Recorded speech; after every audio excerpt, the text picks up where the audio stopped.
What's going on, gamer? So we got this new interview coming up this morning by Fraser Gilbert. Apparently, Peter Mollix wants to describe Phil Spencer as something of a great, uh, you know, person that he's worked with, and he hasn't had anything negative. So we got some interesting things here. It's a different video. It says Faber's Peter Mollix describes Xbox boss as one of the best people I've worked with as part of a new interview with Edge magazine. As we know how big Peter was back then, the ambitions that he wanted to have for Xbox and Fable, and all those sorts of things. He was one of those people that were around pushing it to a certain degree that kind of made a great game. Though he didn't get the ambition that he wanted, he didn't give us the promise that we wanted, but it still was enjoyable. And I don't really see him being fake about things because he said things about Xbox before where it's like, he liked it when it was more competitive.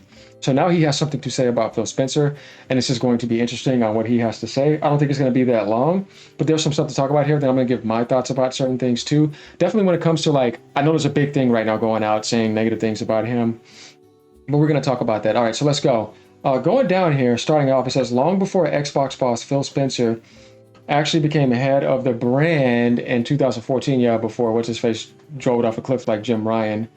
Don Matrick, he was playing an important role in shaping its future back in the early days. And Fable creator Peter Mollix has shared some kind of new words about his experience with the Microsoft gaming CEO. Keep in mind, this is recently, so it's not like, yeah. Mollix has been talking to Edge magazine, well done to Games Radar for the spot. And when his studio Lionhead was acquired by Microsoft in 2006, I don't know if you guys remember that, telling the outlet that Spencer used to work out of Lionhead offices, and therefore the two of them spent a lot of time together. Interesting thing here is Phil Spencer was definitely more involved back then. I don't know if you guys knew, he knows how to do programming, developing, and all that. He is a smart guy. He's not just a guy that's sitting there.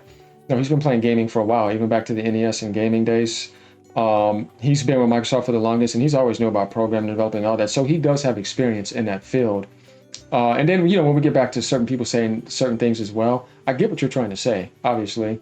But I think when it comes to that, though Phil does say those things like 4 games, not $1,000 consoles. He did say that, so kind of sucks. But I don't believe that that's what he fully wants to say to lie to you. Not that he hasn't lied before, obviously, but I think that nobody's going to want to lie to be exposed later. Unless you're slow. And what I mean by that is that everything that you see that's been happening the past 4 years or plus whatever, it's been because the CEO took over. And Microsoft took over, not him. I think that if he was leading, some of that would probably be a little bit more plausible, but he's not leading anymore. And he didn't even get to lead that long. So the Daily appeared in 2017 or whatever with all that type of stuff. He wasn't there that long compared to Don Matrick and all them who got the whole generation.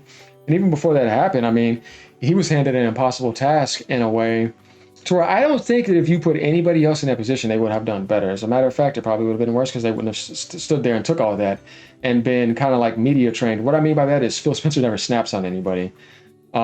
He's very calm and collected and very down to earth to where he's not going to put himself in a position and he knows how to deal with it in a different way. So, yeah, as far as him lying, yeah, obviously that's happened, but do I think he does it on purpose? Not necessarily. But there have been times, yeah. So now, Mollix has been talking to Edge magazine, as we see here. Reflecting back, he says that Phil's one of his favorite ever co-workers. He's one of the best people I've ever worked with. So he's saying human to human. I'm not saying this to butter him up. He's not Xbox buttering him up, y'all, with oil and everything. You know what I mean? He's someone that's absolutely loves the gaming industry and is unbelievably smart. Yeah, of course. Here's a lot hidden inside you probably wouldn't know that's there. And he says he loves the gaming industry. So do you think Phil Spencer killed Xbox? I would say no. Don Matrick did, and the people that made dumb decisions, he tried to take on whatever he could. He's made some mistakes, sure. But do you think it's a one-guy wrecking crew like that? That's insane to think so. No way. But he's worked in Microsoft his whole life. Phil used to work out of Lionhead offices, so we spent a lot of time working together. And, like you said, Peter, I'd really love to use your talents a bit more widely at Microsoft, he said.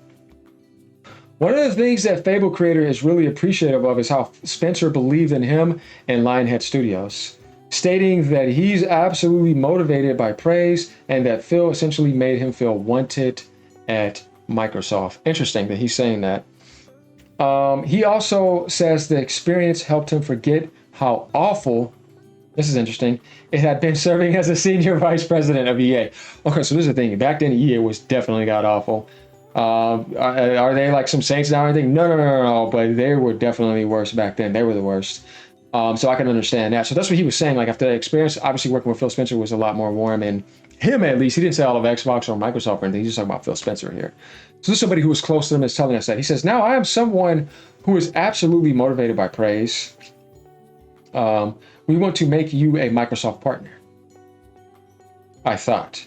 Fantastic. They really like me. It was still about Microsoft stuff back then, if you get it, but just they allowed the Xbox gaming division more freedom. It's just going back to school. This kid wanting to be liked, really. That's what it all comes down to. So he liked the idea of Phil Spencer accepting him, liking him, saying, come work for Xbox. And the vision was going to be good. People were hyping up Fable. We know that it was supposed to be bigger than that, but it still ended up being a good game. I don't know about 3 of that ending was like, oh. But 1 and 2 were definitely magical, but they could have been more ambitious. Of course, Molyneux is no longer directly involved with the Fable reboot that's being handled by Playground Games, which tells you a lot because he's saying this being neutral. He doesn't owe Microsoft anything, and they're at their worst. And he still came out as a good friend because to him, Phil Spencer was a good friend to him.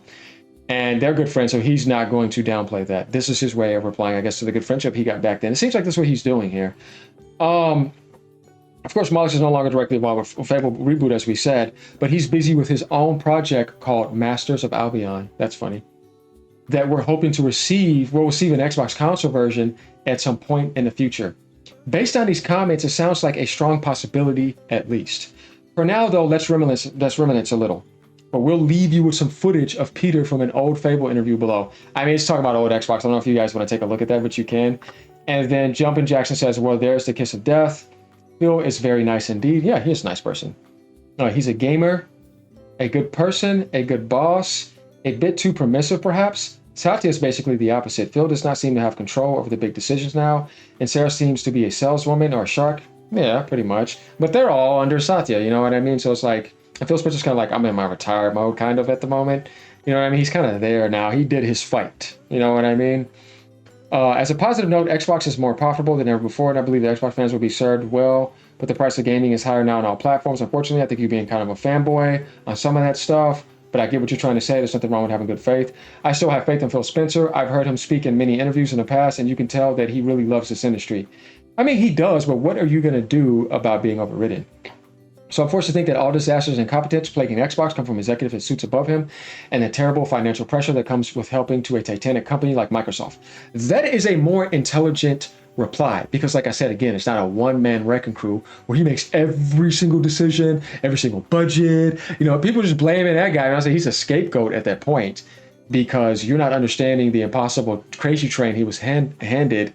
Regardless of what you said about what he did recently with the $1,000 console, yeah, I know that, but like I said, he's not in control. I don't think he really wanted that. But yeah, regardless of what you say about all those sorts of things, you will start to realize how tough it really is and that he's not doing it all by himself, and there's a lot more at play than you can imagine. He didn't ruin Xbox. Don Mattrick of them did. He came after that, and that was pretty much impossible. Damn near. He's probably the best guy to have in this role. What I mean by that, yeah, I agree with him, because you're not going to replace him and get something better like Microsoft's about to make some crazy comeback. Like, that's a pipe dream, and that's very unrealistic. He was the best guy for that job. In a way, he has been too successful in his role, and now Microsoft executives fully invested in the gaming to the point to where they bled every penny mentally. Mentality has taken over. Ideally, Xbox would have been able to just live as a profitable part of the business. Now the accountants got the let's take these users for all their worth model, and it doesn't seem like Phil has any choice. I kind of agree with that in that sense. But I think that there is some mistakes that he definitely made when he had that control. And that's okay, you know what I mean? But it still was a hard job. This guy says, maybe this is me being naive, but I think Phil actually had full unrestricted control of Xbox, not having to worry about Satya and his shareholders or whatnot. No. He would have handled things at least somewhat differently over how he's currently handling things now. I mean, I get what you're trying to say, but no, he definitely didn't have that type of control. That was pretty obvious. So there we go. Peter Molyneux has something positive to say about him. Let me know what you guys think about this. What do you think about Phil Spencer? What do you think about the Xbox situation? Do you think he was handled an impossible task? And would anybody else do better? We know about the lie stuff. We talked about that. I've done videos about that, but that's not what this is about. This is about what Peter Molyneux says. And this is about how he worked with him and how it wasn't a terrible thing, at least being with him.